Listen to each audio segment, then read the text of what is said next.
Good evening, parents and guardians of the PNF. For those who don't know me, my name is Ben Jones and I'm an HPE teacher here at the college. I'm here today to discuss an innovation that will change the way we tackle participation here at the college within HPE. Participation, especially within the practical side of HPE, is becoming a more prominent issue within our school.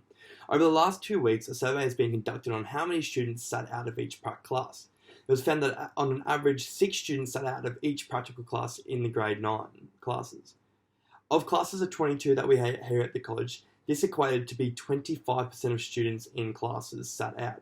Also, this had a direct correlation to their grades. It was demonstrated that students' grades have dropped to either average or below average. Furthermore, in a recent report conducted in 2022, it was found that 18.2% of students did not take part in any practical lesson, and 56.7% of students participated in less than 3 lessons a week.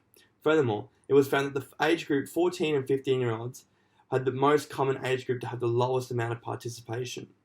These numbers demonstrate that something has to change within our curriculum and at our school in order to get participation numbers to increase.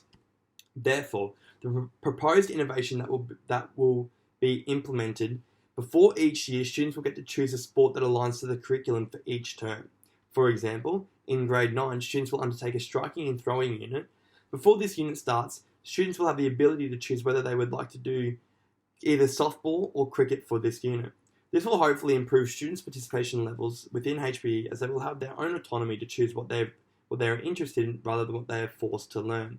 Also, this innovation will target students from diverse backgrounds as well as students with disability, as they get to choose what they're more interested in and what they're more skilled at. The HPE department here at the school have conducted numerous amounts of research on self-efficacy and the self-determination theory and its direct relation to improving participation in HPE. One article said, allowing students to use self-determination theory, especially autonomy within health and physical education, was associated with positive effects and increased participation. Another article demonstrated that a number of positive outcomes aroused when students were given choices. This allowed students to feel more comfortable and engaged in activities that were perceived as enjoyable to students. I'll now give you a few moments to look over the other research. For this innovation, we have one specific aim. This aim is for the innovation to increase participation in HPE by allowing the students to choose their own sport for each term. The innovation will be targeted to the middle school, as our data demonstrates that this section of the school is the most affected within our school. For this innovation, there is 2 objectives that will be met. The first objective is to see an increase in participation levels in HPE, and that will be done in week 9.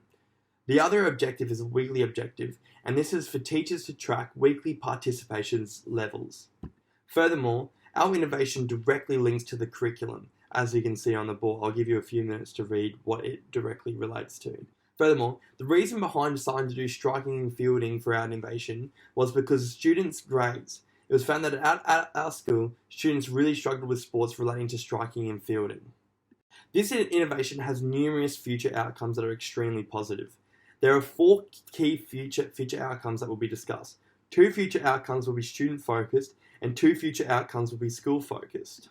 Firstly, students who are involved within this innovation will see improvements with their grades. Due to higher engagement and higher interest levels, we will see students to be more likely wanting to succeed in HPE.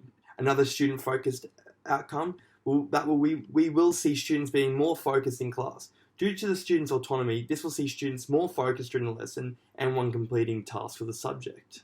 Now for the school future outcomes.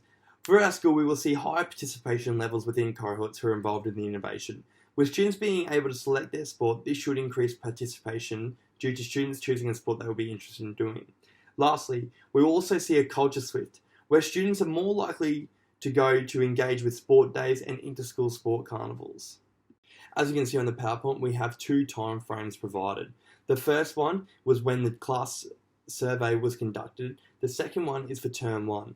On the bottom, we can see the weekly participation record being provided over the 9 weeks. And the first one is when the innovation will be decided whether to continue or not in the last 2 weeks of the term.